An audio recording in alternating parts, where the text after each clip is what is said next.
So I saw Furiosa and Man Mask Saga in theaters. Now I love the Man Mask franchise. I love the first two movies. World Warrior is my favorite. I enjoyed Thunderdome, but it's the weakest in the franchise for me personally. I really enjoyed Fury Road. Thought that was a solid, good movie, a very entertaining movie. The only negative about that movie that brought it slightly from being a great movie for me is I thought Tom Hardy was just kind of forgettable as a mask character in that movie, and it kind of felt like Mask was more of a side character in that movie, personally for me. But I was really excited with the fact that I loved the Furiosa character in that movie, and Jules Miller, he's done a great job with all these movies. Even Thunderdome, like I said, even though that's the weakest movie, I still think that's a decent movie.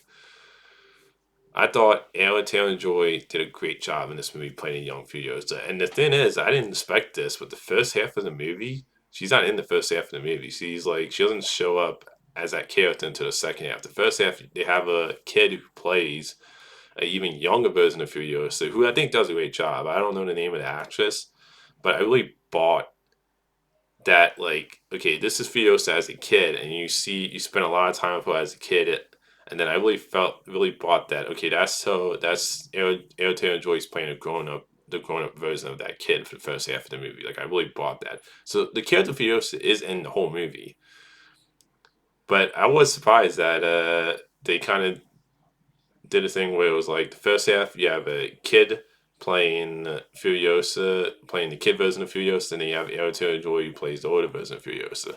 But the kid does a great job. And I just really felt invested in her character. And especially since this is a character that you don't have, well, like you have some dialogue, but you don't have like, it's not like the type of character where you have a whole lot of dialogue. And I think both actresses, the kid who plays Furiosa for the first half of the movie and Aaron Taylor-Joy, I think they both do a great job. And Aaron Taylor-Joy just does a great job in this movie, who I've always loved as an actress, of really making you feel the pain of a character and really want her to get her revenge. And just like, even though she doesn't have the most dialogue, and I actually do love the choice of having a character be silent for some of the movie, but just in her eyes, she had something in her eyes where you really felt like this was a Furiosa character from Fury Road. Like you felt that like revenge and like that fire in her eyes that she wants to really kill Chris Hemsworth's character. Like you really felt it. So it's just just from her, like I said, she's just a great actress, and just from her eyes, you can just feel that. So she does a fantastic job in this, and I loved how I can't remember the name of the character and I can't remember the name of the actor, but she kind of gets a love interest in this movie where you have this guy that kind of helps her become like a world warrior, and I really like the chemistry between those two. And I liked his character too. When it comes to I can't like I said I can't remember the character name of the actor, but he's the one that drives that vehicle, the truck. And I also love this is another thing I love about this movie, and this I really think this does a great job. What prequels should do with is it complements Fury Road and does, in my opinion, enhance the world. Like things we got a hint of. Like I love the fact we got to go to all these different places in the Mad Max wasteland. We got to like explore some of these places. Like I think one of them was called Gaslight, and I just love the fact we got to go to all these places that were kind of like hinted at in the previous movies, but we really got to like spend time there.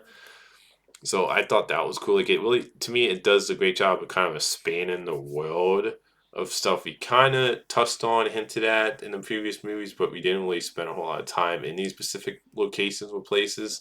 So I thought that was really cool. And I think Chris Hemsworth, he does a great job in this. Like he really does a great job of playing a villain that you kind of like. He plays a villain that's so fun, but at the same time you're scared of him, and he's so crazy. But there's something about his character where you find just really interesting and a little sympathetic in his character with how like even though he's like so crazy and dark, and he has like a dark sense of humor with his character, and he just has so much personality and so much charisma as his character that you're like you can't help but love his character with how crazy and dark his character is. You're really like interested and invested in his character. So I thought Chris Hemsworth, this to me was one of his best performances, and I'll be honest. After this, I would love to see him just play more villains again. Like he does a great job of playing a villain that's so like just so charming, at the same time twisted, dark, and screwed up, but so interesting and compelling too. Like he wasn't just a two-dimensional villain. Like he had a lot of layers to his character. I was just like, man, he's just very like compelling to watch this character. And he just did a great job also making you go like, yeah, you want her to kill this guy. Like you want her to get her revenge for what he did to her mother. So I love the fact we got to see like Furiosa's mother in this. I love the fact we got to see more of a backstory. And like I said, I think this does a great job as a prequel to explore these characters and explore the world and show more of these places in this world. And I thought that was just really cool. Like this is how you do, in my opinion, a great job how you do a prequel. And I didn't really have like I'll be honest, I didn't really have any issues with this movie. I actually liked the way the story was told because I know this takes place like 15, 20 years, 10, 15, 20 years before Fury Road. So I definitely understand why Aaron Taylor Joy is in the second half of the movie and why you showed Furiosa as a kid for the first half. Because you're spanning so much time here that I really loved. The only you know what, I'll say this, the only nitpick I had, and this is a nitpick, is that at the end, this does lead into kind of like Fury Road.